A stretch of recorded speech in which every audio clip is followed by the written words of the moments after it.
Pozole is delicious and it is one of the central dishes to Mexican cuisine. It's also one of the most, if not the most, celebratory dishes in Mexico. In this video, we're gonna show you how to cook up a delicious bowl of pozole in your own kitchen, step by step. Now, this traditional pozole recipe is packed with deep flavor and hearty protein. And it has a history that goes back hundreds, maybe even thousands of years. And it's especially great after a night of sippity sip and unos tequilazos. Now, there are three main phases to cooking this dish and some key ingredients to have on hand for this recipe. In the first phase, we're gonna brown this meat to add some delicious flavor to this dish. We'll be using 3.5 pounds of pork shoulder, 3 pieces of pork shank, about 1/3 of an onion, and a jar of some special broth for some extra flavor. Next, for the second phase, I'll walk you through a delicious red chili sauce. This is the core of this recipe that brings all the flavors together. We're gonna use 2 Ancho Chiles, 3 Chile de Arbol, 3 Garlic Cloves, 12 Chile Guajillos, about half an onion, and 2 teaspoons of OG, which is that perfect blend of salt, pepper, and garlic. And lastly, for the third phase,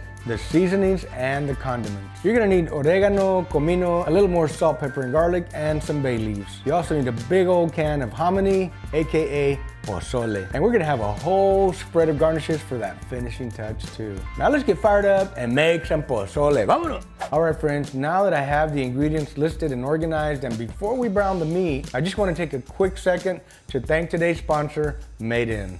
In my house, we love cooking. Me, Terry, and Mama Tex too. So we're always on the hunt for great products to improve our kitchen setup. Now I've been working with Made In for about a year now, and I can really say how much I love their cookware. Made In designs professional quality products for the home cook, and they also partner with multi-generational factories and artisans to bring you all a curated collection of materials and shapes that you need in the kitchen. And so for today's pozole recipe, we're using the Made In stainless steel collection. As a matter of fact, I'm using these pans right here to make today's recipe. Made In stainless clad pans are crafted in Italy and used by professional chefs in the world's best kitchens. And look, friends, these pans are amazing quality. Made In's premium 5-ply stainless steel material is what sets it apart from other pans out there. The 5 layers allow for superior heat retention, even heating, and ease of heat control. The handles are also designed to stay cool on the stovetop and are ergonomic to help balance the pan. Plus, all of Made In's stainless clad cookware can go from stovetop to oven with ease up to 800 degrees. Y'all can check out the stainless collection and Made In's other cookware by using the link in my description to save on your order. All right, let's get back to the pozole. Vámonos!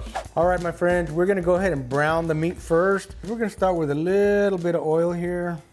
We're gonna get the pan nice and hot. Now, a lot of cooks prefer to boil the meat first. I like to brown it. So that's what we wanna do with the pork meat today. We wanna sear it. You wanna let that meat sit there a little bit. It's gonna stick, but it will release after a little while. We're gonna do this in 2 batches. You don't wanna crowd the pan too much. All right, you see, once the pan starts to get nice and hot again, that pork meat will start to loosen up, start to slide around. You wanna make sure you can stir it around a little bit like that. Give it the old flippity flip. You wanna brown that meat, give it a nice little brown color. That's just a lot of added flavor. You notice in this particular case, we're not seasoning the meat. We're gonna season the meat once it's inside the pot while it's cooking. That's what we're looking for, friends. We want that nice golden sear. Add some good flavor to the dish. All right, at this point, we need to add a little bit of water here. You want to loosen up all those yummies down there on the bottom. Look at that. Get all that good yummy stuff off the bottom. It doesn't have to be totally burnt or charred. I mean, you just want some of that flavor in your cooking pot over here. So we're gonna go ahead and dump that over here. This is the 3rd batch now. I'm gonna take about 1/3 maybe of this onion, and I'm gonna add it to this pan in just a moment. You can boil them and it also adds flavor, but when you saute that onion, it's just a whole other flavor. So I'm gonna go ahead and add these onions here to the pan. The water from the onion will also help loosen up the fond. You wanna keep it moving so it doesn't stick too much. Now, I'm one of those guys that never throws anything away if he can help it. What I have here is my secret weapon. During the holidays, I made the meat for the tamales, and I saved the juice from the pork shoulder. So this is basically pork broth. So I'm gonna add some of that. Just a lot of extra delicious flavor. All right, so I'm using this pork broth to soften up the fond down here on the bottom. Doing it this way is a little bit more work. It does take a little more time to brown the meat, especially when you have to do 3 batches the way I did. But friends, I promise you, you'll thank me later because the difference in flavor is just so amazing when you have that nice little browned meat flavor in there. I'm gonna pour the rest of this pork in here, along with all the onions. I'm gonna add the rest of my pork broth in here. We're gonna add some more water. We just wanna cover that meat and start getting this little simmer there. We don't wanna add too much water, because remember, we're gonna also add the chili sauce that brings a lot of water with it. We are gonna lose some water to evaporation. Remember, friends, you can always add more water. It's a little harder to take it out. You can take the lid off and let it boil and simmer, but then you might run the risk of overcooking the meat to where it just completely falls apart by itself. All right, friends, as the pot starts to simmer a little bit, you wanna make sure you come over here and get all of these impurities out. Just wanna skim them right off the top here. You don't want those in your pozole at all. Generally, if you soak your meat a little bit longer, you're not gonna have as much. I also added the 3 pork shanks that I had showed y'all earlier. Those are in the pot as well. Next, we're gonna get our chili sauce going. We have 2 chile anchos, we have 3 chile de arbol, 3 garlic cloves, and we have 12 guajillo chiles. And we're also using about half of an onion, and I always say about because they're not all exactly the same size. But the first thing we have to do is get the stem off of here and get the seeds out. And if I don't get them all 100% right now, they will come off when I get it in the water. You also may want to take out the veins. They can add a little bitter taste, and that's what's going to go into our pot. First thing we're going to do is get all these chiles in here. I'm going to go over here to my sink and get them rinsed off. We're going to add the onion, and we're going to add 3 garlic cloves. 1, 2, 3. It's been boiling now for 10 minutes. I'm turning my little stove off. I'm going to let it set there for a while, let it cool off too before we go to the blender. So I'm gonna get my little strainer here, get it into the blender. So I picked up this new technique now where I just bring the blender over here closer to the pot instead of dripping all over the place. All right, and we're gonna need maybe about a cup of water. We're gonna go ahead and add about 2 teaspoons of American Pitmaster OG rub. This is the perfect blend and ratio of salt, pepper, and garlic. Now you can order this at pitmaster.us. Make sure that you blend it for a good 45 seconds to a minute minimum. You want it to get really fine. Beautiful chili sauce, look at that. Just gorgeous. All right, so we have our pot back over here. I wanna show you guys the rest of the process here. We wanna go ahead and add 2 teaspoons of oregano. And we're gonna use 2 teaspoons of Comino. So there's 1 and 2.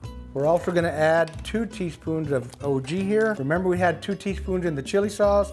We're gonna use 2 more here in the pot. We're also gonna add 2 bay leaves. And now we have everything in this pot except the other 2 main ingredients. So let's get those 2 in here now.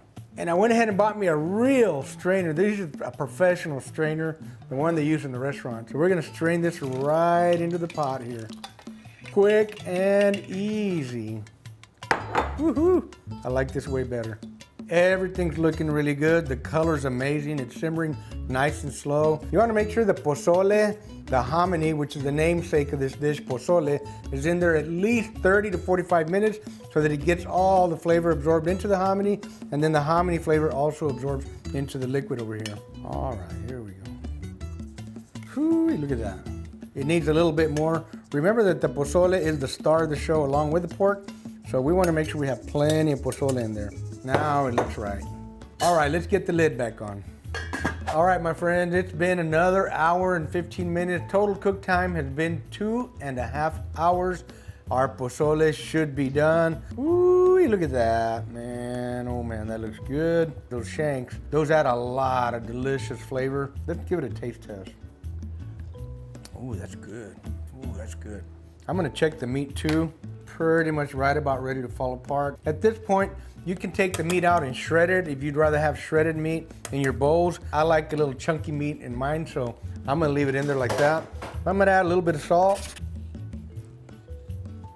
All right, friends, I'm excited to try our pozole today. But first, before we start the taste test, we need to get our garnishes ready. So I'm gonna go ahead and cut up some of these serranos.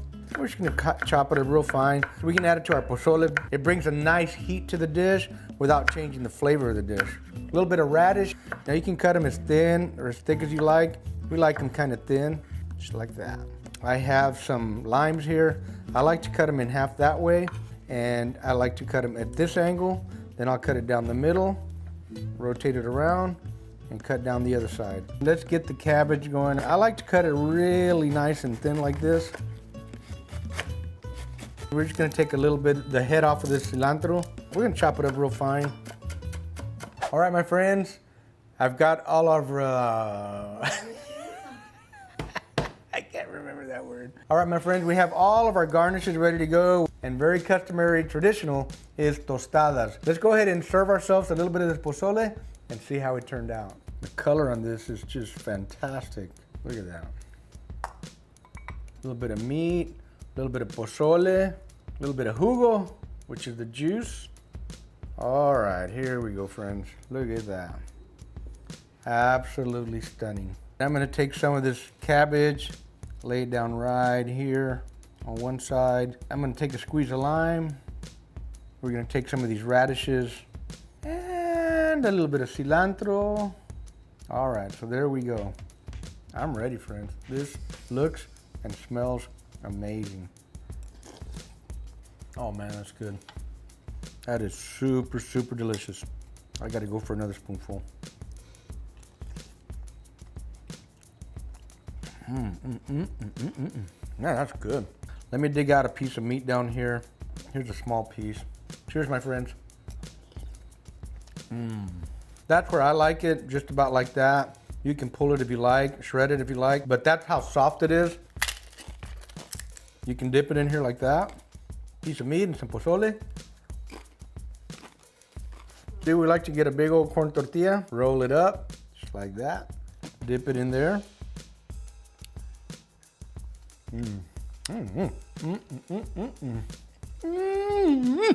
Yeah, baby, that's good. I hope you guys enjoyed this video. Had a good time making it for you guys. Thanks for watching, friends. Again, if you're interested in our Pitmaster rubs, go to pitmaster.us. We'll see you guys at the next one. Keep the smoke light and make it work. Boom! Boom! Cut.